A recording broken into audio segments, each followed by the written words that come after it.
What's up, everyone, and welcome to the Real Ones Canes podcast. I'm the Beast, Brian London. Follow me at Miami Radio Beast. He is Brandon O'Doy. Follow him at Brandon_O'Doy. Follow the show at Real Ones Canes. And if you're listening to this, then subscribe to the podcast. And if you're watching this, subscribe to the YouTube channel. Go hit up the YouTube channel and the podcast. Both are great to get the show. Brandon, we got a big show this week. We have a huge guest coming up. But before we get to that, real quick, Canes doing some good offseason recruiting. Couple of offensive linemen have committed. I know you were down on campus recently with your camps and getting a feel for everything down there. That was good to see your kids getting some activity down at the U and having Mario talk to the team and all that stuff. What was that like? It was great. I mean, coach was very generous with his time, and he sat and watched. Because I threw a camp with Hotbed, my company or whatever, and he sat and watched middle schoolers who were oversized, but the lineman portion of that, for about 30 minutes, and he and other members of the staff, were evaluating, and I can tell you, like, he's serious about early evaluation. So that's good news for Canes fans. And, that was my third head coach doing my camp down there with. And he took it seriously. I mean, Mark Rick was out there the entire time. Those were different times. Manny Diaz did some interviews. He was kind of hit or miss. But, Coach Cristobal was there and evaluating and locking in. And he didn't know what it was. So he had no previous, he'd seen videos and highlights that I've shown him and his staff about like how things looked prior. But, he came away very impressed with, what we were doing. It emphasized to me everything I've ever heard. Like, he takes recruiting seriously, grassroots. He wanted to meet parents. He wanted to talk to kids, young kids, a lot of locals. We had kids from 15 states, but, the guys that he was interested in, the linemen, they just happen to be guys that are going to play high school football, in South Florida. So that's, great building blocks. Ran into Cam Ward, Xavier Restrepo, Isaiah Horton, who's a hotbed kid, got a chance to talk to him. Everybody feels really positive about what he's going to bring to the table this year. He walked into the facility with Cam Ward. He was right behind him. I think he's going to be wide receiver one, him and Restrepo. I think you're going to see that two-man game like really, really take off. And Kevin Beard, your friend and mine, was out there observing the camp the whole time. And it's just cool access. And as I told you, I learned things that I can't say, you know what I mean? But I just got a good feel about, how everything's going. Caught the very tail end of a workout. The D-line is working extraordinarily hard. Jason Taylor, Joe Savay. I don't know. There's a lot to like, a lot of big bodies. I think there's a lot of depth based on, everything I'm seeing and hearing. Took a picture with Cam and Restrepo. They were very kind with their time. You know what I mean? And I don't know. Just it was a good time last week. Hey, real quick before we get to our special guest, you talked about Kevin Beard. I've known him since he came into UM. You've known him for a long time as well. Named one of the top 5 recruiters in the country. Just what have you seen from Coach Beard that makes him such an amazing recruiter?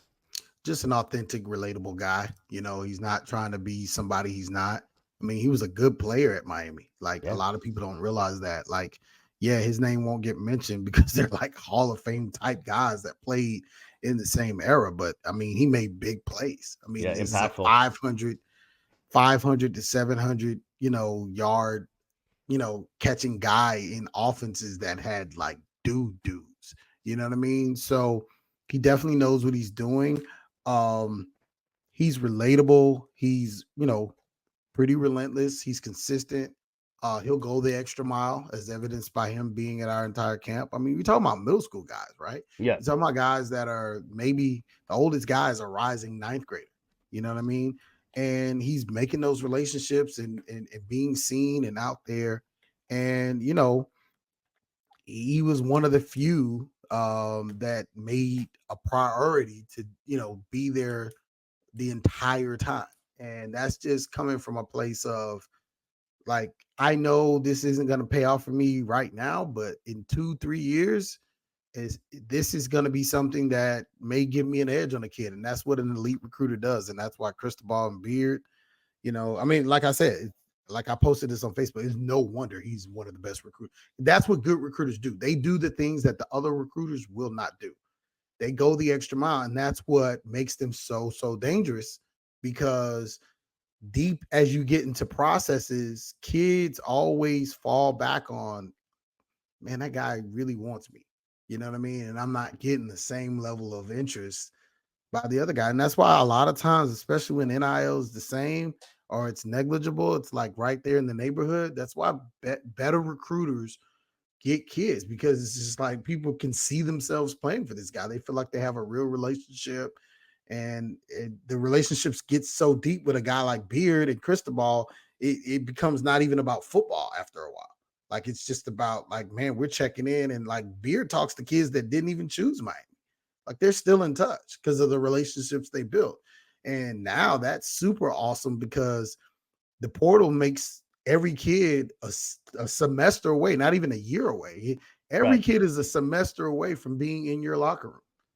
So it just, that part was just awesome to see. But we just really thank, Dennis Smith, all the good folks at the University of Miami. I met a lot of people that I hadn't, even though I know a lot of people, I met some people down there that I'd never met before.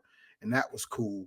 And I appreciated the hospitality, and I'm getting those vibes. I ain't ready to say natty, but I'm getting those vibes. I'm getting that. I'm definitely getting Notre Dame 10-0 vibes. I'm definitely getting those vibes.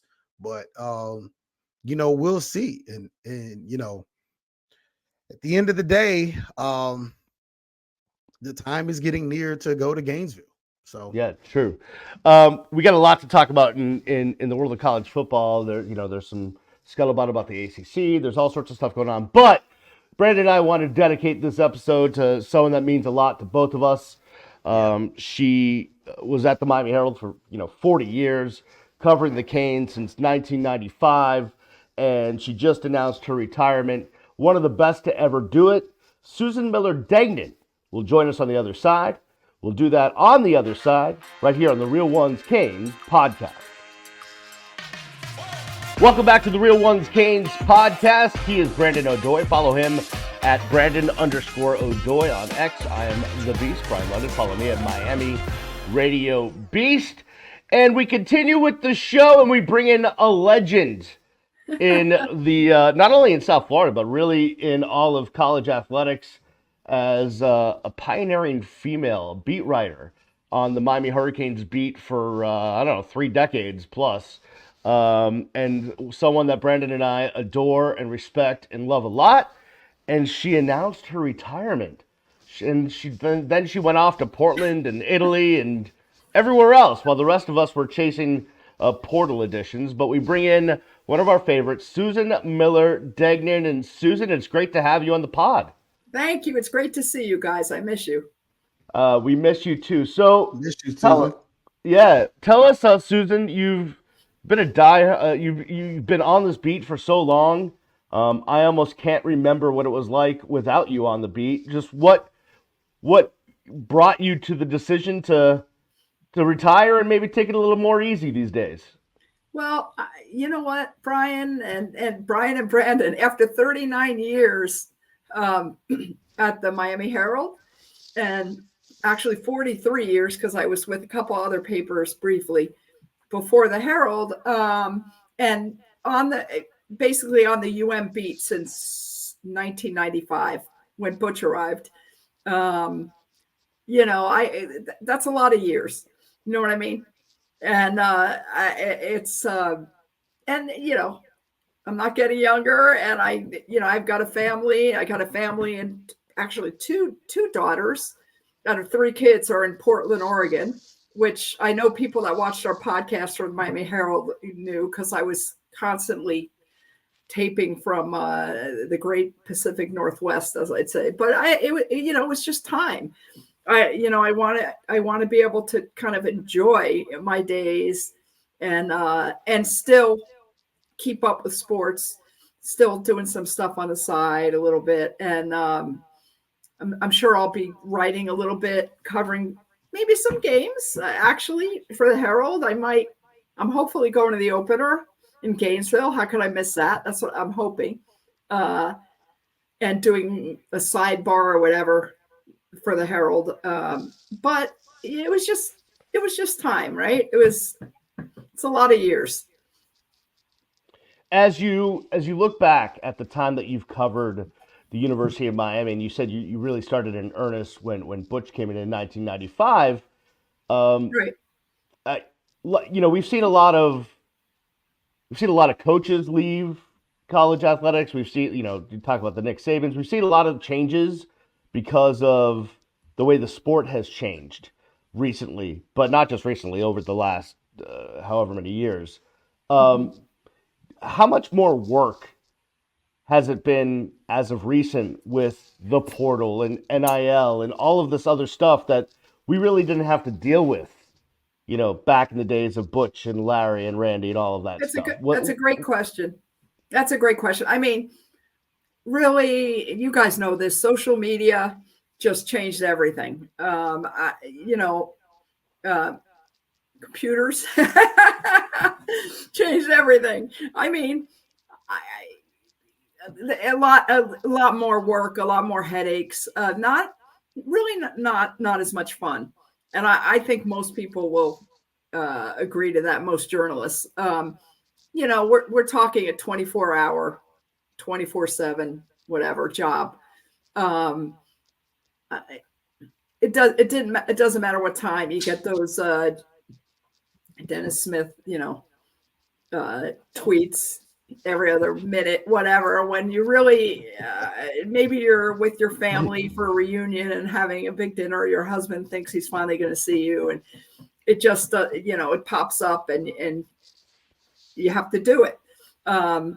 It's a lot more time and a lot more, maybe trivial stuff is not the right word, because to those people it's not trivial, but small bits and drabs here and there. Kids have more control as far as what they put on social media. When back in the day, I mean, it was the important stuff was the important stuff, or the stuff that maybe it wasn't important, but it wasn't like this. The answer is just way more work and not as meaningful, not all of it as meaningful and as fun. Would you guys agree? Yeah, and speaking of meaningful, so I think, and you're gonna turn bright red because I'm gonna shower you with accolades, but I think in my career, in reading a lot of journalists and knowing a lot of writers, I think you're maybe the best, if not one of the best, on the feature, right? Of especially Guaranteed in college. the best on the feature. Yeah, Guaranteed. I mean, just in taking better. in taking a reader into the life of a kid and about his family and his upbringing, you're amazing at it. Thank you. You can't do it anymore, Brian. Right. That was my point. Is can't do it. The thing that you're the best at, it's almost impossible to do as well anymore. Just talk about that. Yeah, it's really sad, and we all talk about that too. You can't. We don't have access anymore. There's no access.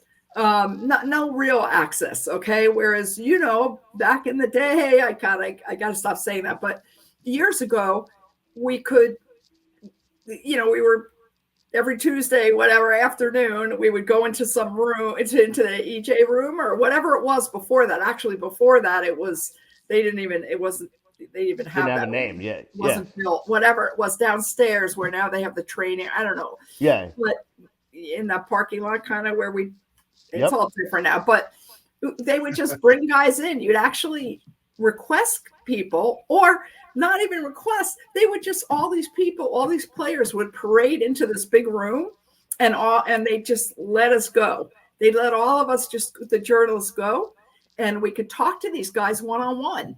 And we were all most of us were polite and would let so-and-so take their turn, and then someone else would talk. We saw full practices. but after practice, like guys would come over and talk to us. We'd walk over to who we wanted. It was so different. Even the parents, there was no paranoia. I always knew the moms and dads, brothers, sisters. I could get a lot of good stuff, and wasn't paranoid, and it was really nice. I mean, that's how I got those great stories, and the kids were great talking to us. Dan Morgan walking off the field, and I have so many memories, and Butch yelling at Dan Morgan, what are you doing? What are you doing? And Dan put his arm around me and said, "She's my buddy, coach," and walked off. Can you imagine if that happened now? No. I mean, it wouldn't happen. You couldn't do it, but it was true. It was true. Dan invites me to his house to watch, draft day and stuff. I mean, there were more stories than that, but you can't get those stories anymore. We get 2 minutes, right? Can't you see an SID sticking up two? I'm not saying Cam, but it's just absurd. And we're not really there in person. If we are during the season, let's say in spring or something, everything is videotaped, and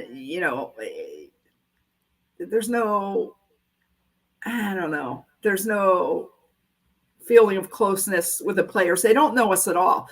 On Zoom, they can cut us off, and we get one. Think about the interviews I had to do for all those stories. You think it was me asking one question in a Zoom? No. Right? And then no follow and no one question. I mean, I would talk, for an hour with players, or 30 minutes here and then whatever, to get all the good stuff. Now, you can't do that. And you have fans saying, "Oh, what a dumb question. She asked him his birthday and how much he weighs and whatever, and details, like, who cares?" It's really sad. You cannot really get to know the players because it's all a spiel. It's all they do what they're supposed to do for the university, and it's all like they're told what to say, what not to say. They're not really themselves. You don't really learn about them. You don't know the true player.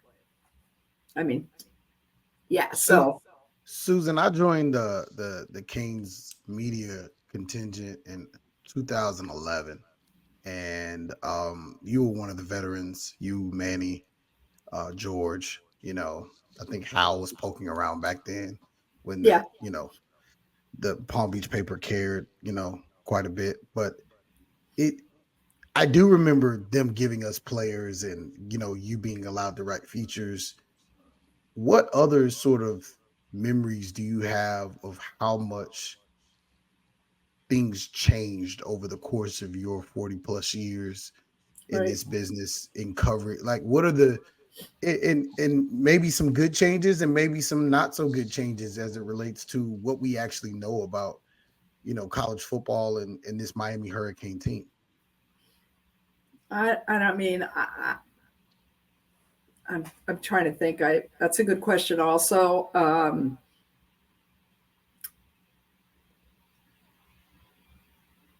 I don't know, like good changes. I'm trying. I wish I had more time to think specifically of the good changes. I mean, you could say for the fans, maybe they, the social media, in covering the team, for them, they get to see, I guess, what UM wants them to see.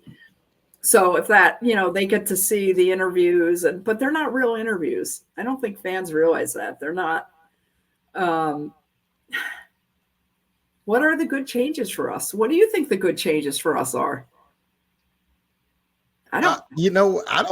I don't know, and that's why I've taken it a lot less serious, because I'm old school too. I entered journalism school in the 90s, late 90s, right. But still, all my professors come from the same cloth you were cut from, and that's how I learned the multimedia nature of things, the Zoom, the social media nature of things.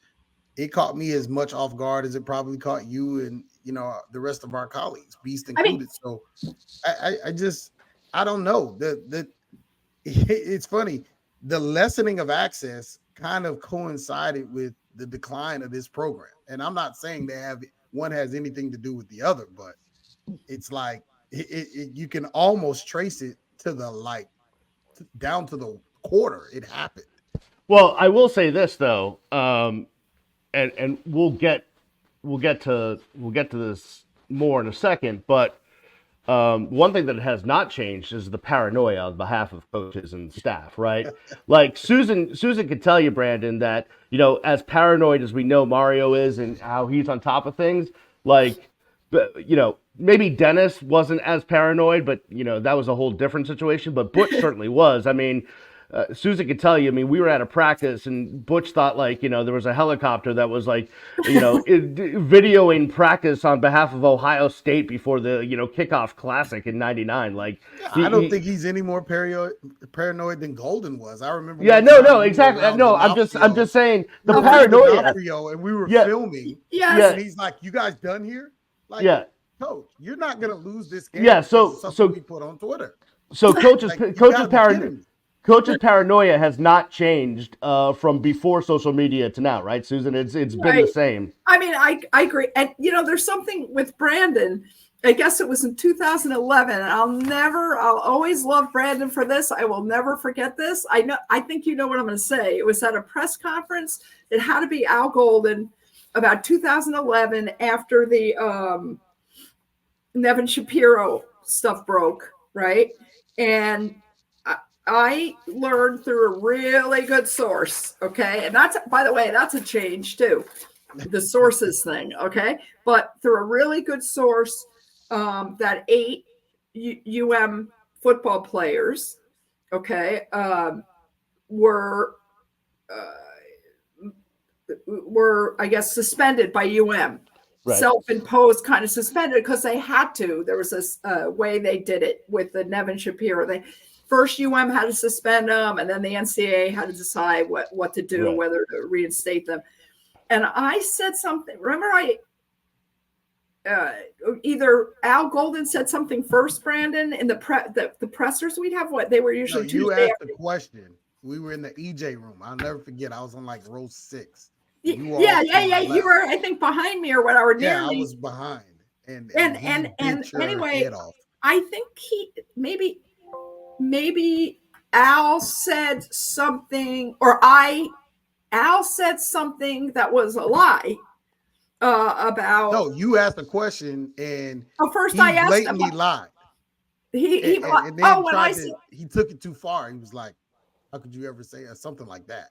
Yeah, something about 8. That's right, about 8. And I knew it was true. I knew. I can never say why, but boy, did I know. And then, and he said that was absolutely untrue. Whatever. And what happens is, well, for example, nowadays everything is videotaped, right? So Right. nowadays, all the fans, no matter what, they say, well, Mario said it. He told you were wrong. Right. Mario said you were, or Al Golden, whatever. So, because the coach said it, of course the coach knows what an idiot, but that wasn't going on at that point, but you stuck up for me.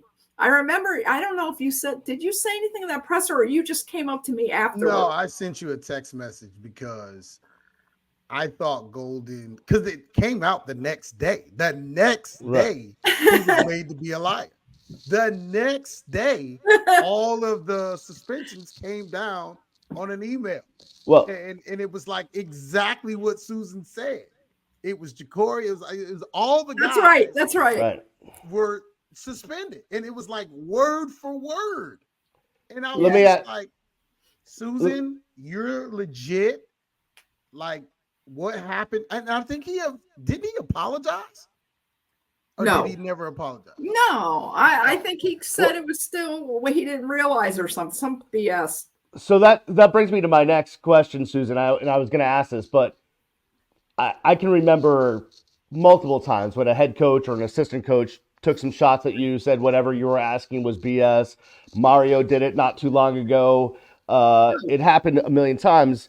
And when that happened, in your mind, did you feel like, if I was Manny Navarro asking this question, if I was George Million asking this question, if I was X male asking this question, would that have been the response? It did I feel like that? I don't know if I felt like that, but I think it's probably true. I don't like to really. I'm not a big one on because I'm a woman, but you know, I mean, I would say it's probably true. Maybe it's also my personality, not just being a woman. Maybe I don't know. I don't know. Maybe I'm more sensitive, or my feelings get hurt or whatever, and they can tell. I don't know, but yeah. I mean, I'm sure, but I, I'm sure what you're saying is true. But what's interesting, Brian?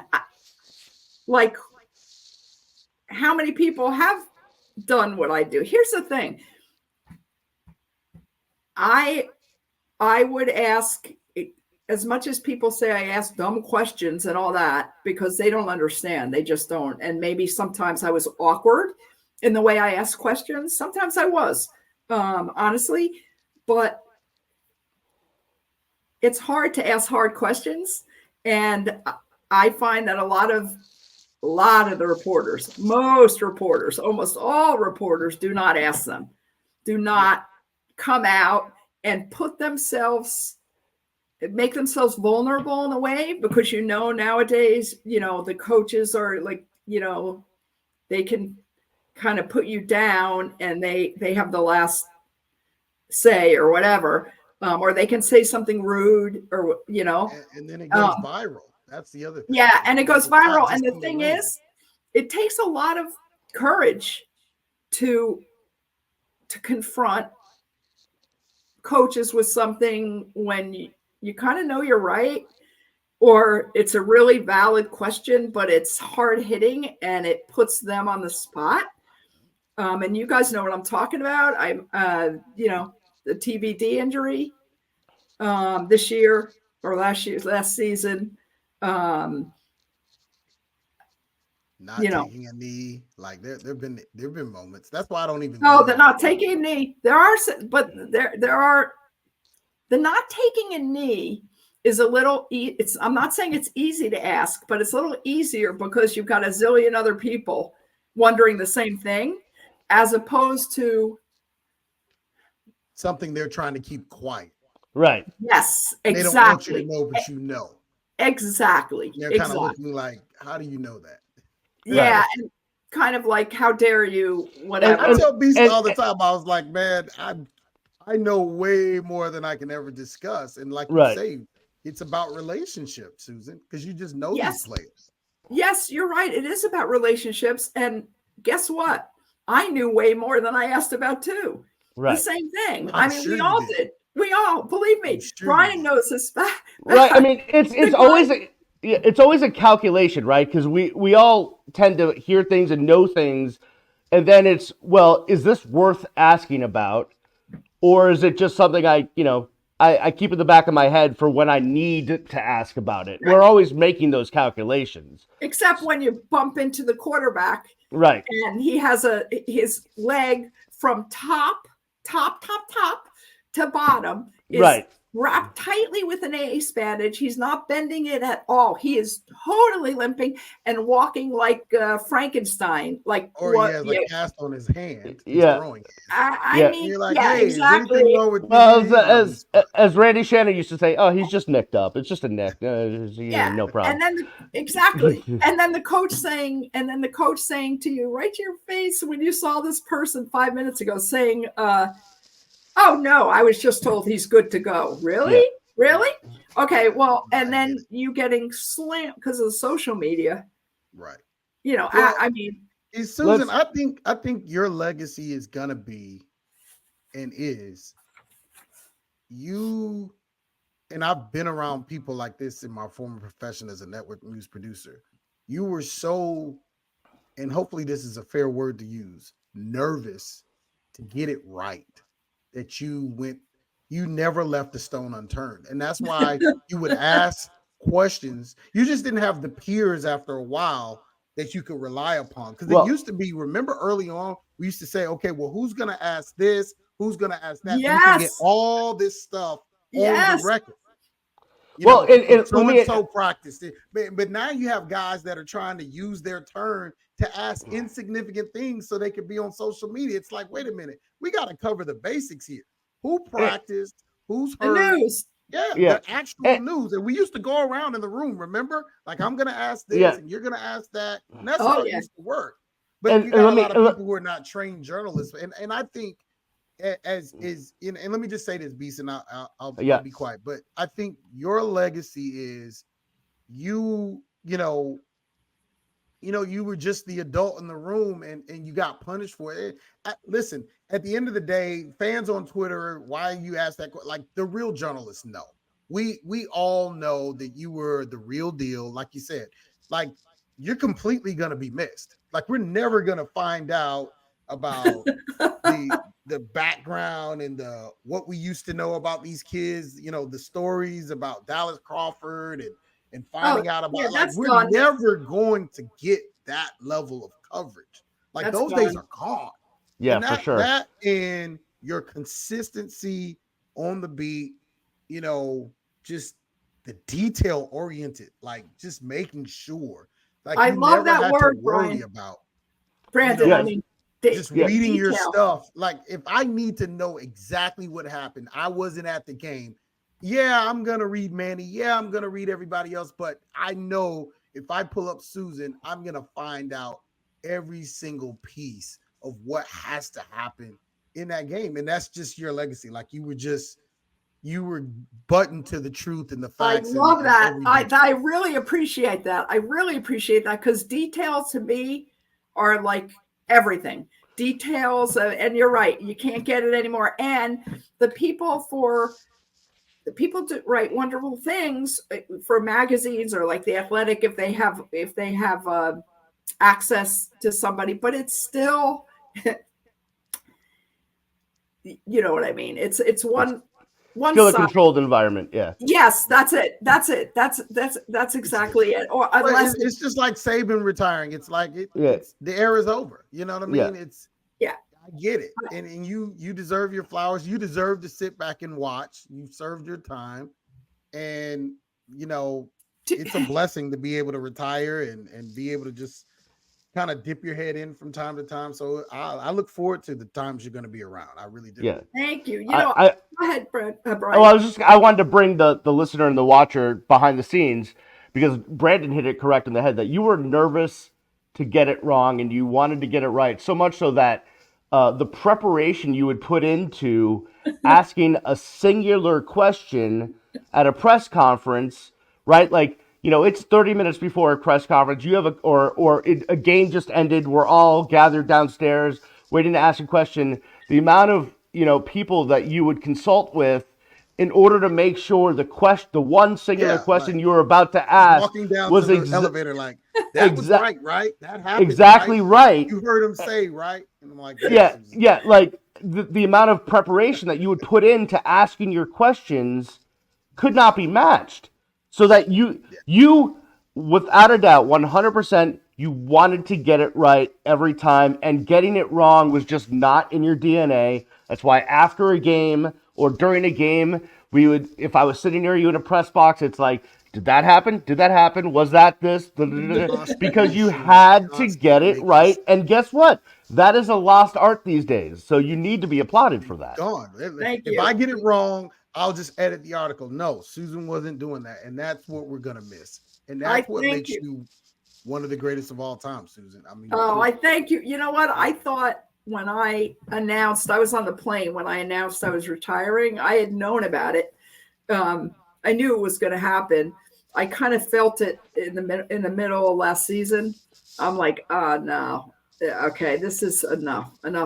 Especially during when everybody was making their announcements and the portal and all that stuff. It was like enough.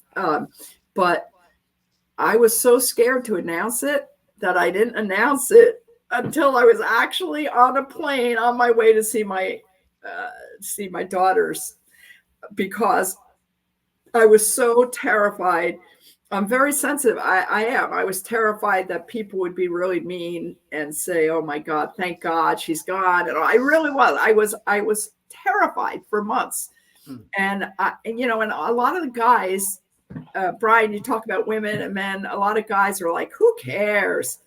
Who cares what people say? They're just like people that they're idiots. Most of them, they don't put their name to it. They can say what they want. They're really kind of dumb." But it's still whatever. And then I announced it on the plane. I didn't have anything. I just came to my head. I announced it. And as soon as I did, I had internet or whatever. And I sent it.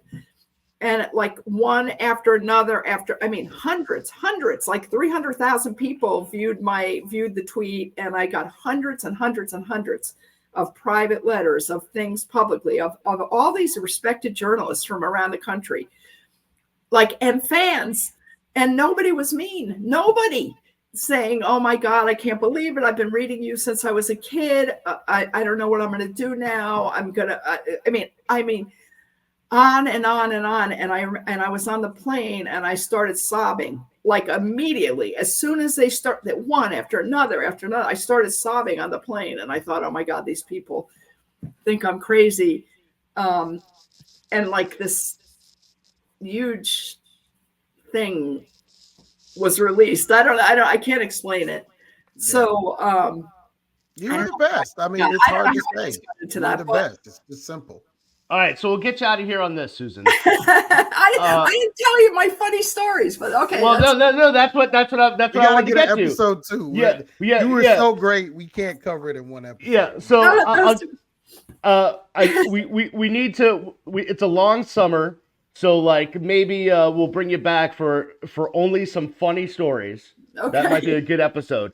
But is there a one high point, or I can't believe I got to do this? Is there one of those or a couple of those where the 40 years, it was all worth it in that moment? There is, but believe it or not, it wasn't University of Miami. It was covering the Olympics. Okay. That was I didn't care. I have gotten several writing awards and stuff like that. I didn't care. Yeah, I love it, but I didn't care about that. I always wanted to cover the Olympics. And I did in 2006. And the cool thing is it was the Winter Olympics, which was really cool, even though Summer Olympics, right.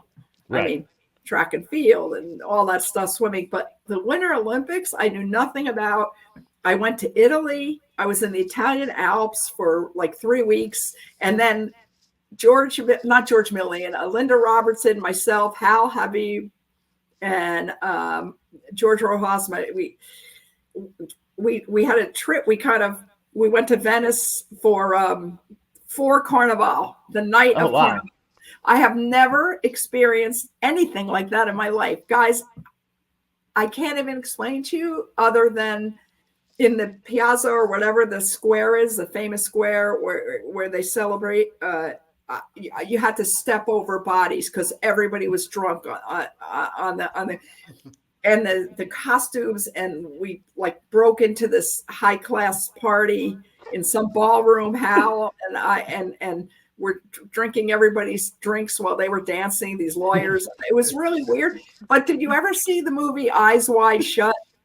Yeah. That weird movie? Yeah. Weird movie. Okay. So it was like eerie like that, like these costumes that were really creepy. Anyway, that was the pinnacle was covering the Olympics. It was amazing. Covering the Olympics was amazing. So it's a whole different fans. They do cowbells. They're much more spirited. They don't boo. We could do another one on fans, how they've changed and the booing. And I don't like mean-spirited stuff. I don't know. I just don't. Are you saying that the Olympics was a better experience than covering like a UM Cincinnati, noon game? Okay. Listen, here I'll tell you something else real fast. Okay, covering the UM, the Rose Bowl was really fun when they won the national title. Yeah, it was. I covered 34 straight victories. I thought I started to fear writing a losing story because I thought I wouldn't.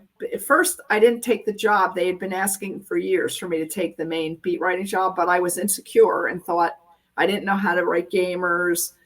I didn't know enough, whatever. Finally, I took it, and I love writing gamers, love it. But then I started fearing I wouldn't know how to write a losing game story because they won every week. Okay. And then, God, the one time they lose is a double overtime in the Fiesta Bowl. That was the first losing story I had to write. And I had 10 minutes. And that's all. I'll tell you that story. ESPN did a videotape me for the 150th anniversary, the celebration of college football. And they did a video of me explaining those 10 minutes, the worst 10 minutes of my life. So that was pretty, yeah. And there's a lot of stuff. I talked to Andrea Adelson this morning, and she was giving her a memory. So I could do that. A really good, a Butch. Of course, we know Butch always told the truth. Never.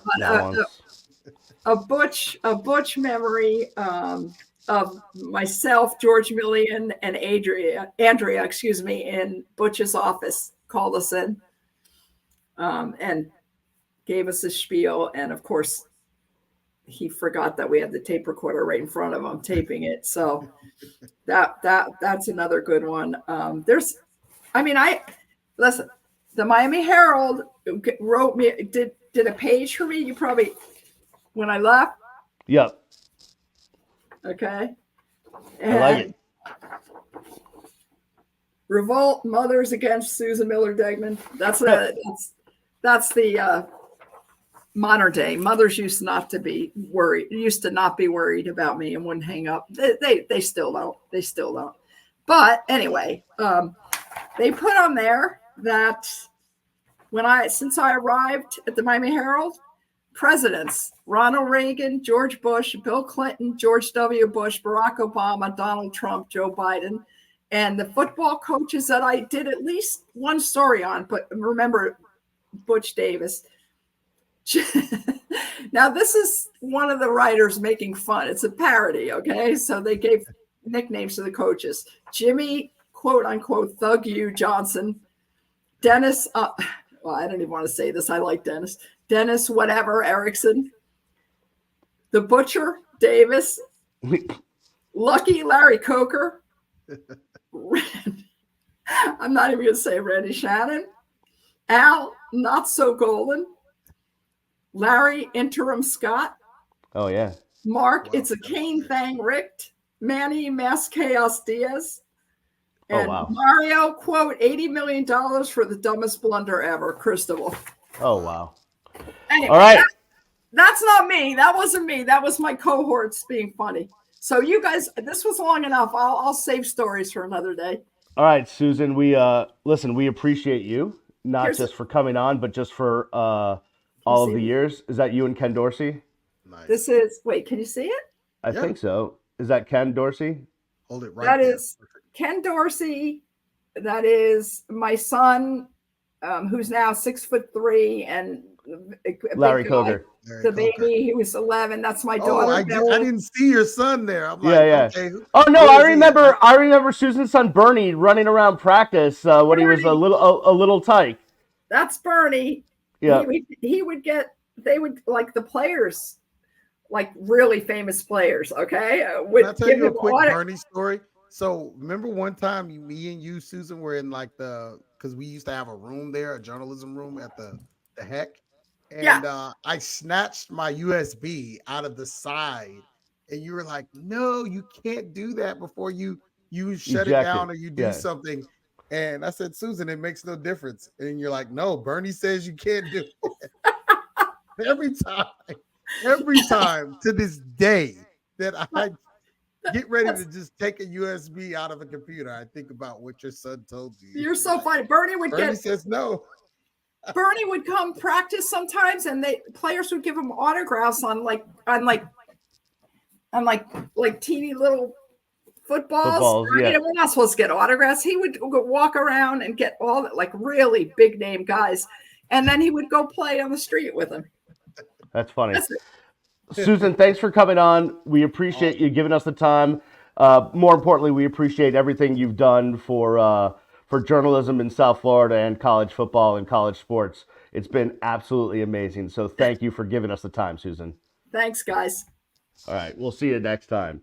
All right, that'll do it for this week's edition of the Real Ones Canes podcast. Follow us wherever you want to follow us on X. Brandon at Brandon_O'Doy, myself at Miami Radio Beast, and subscribe to the podcast wherever you are listening to this right now, and go check out the YouTube channel as well. We'll see you next time on the Real Ones Canes podcast. Peace.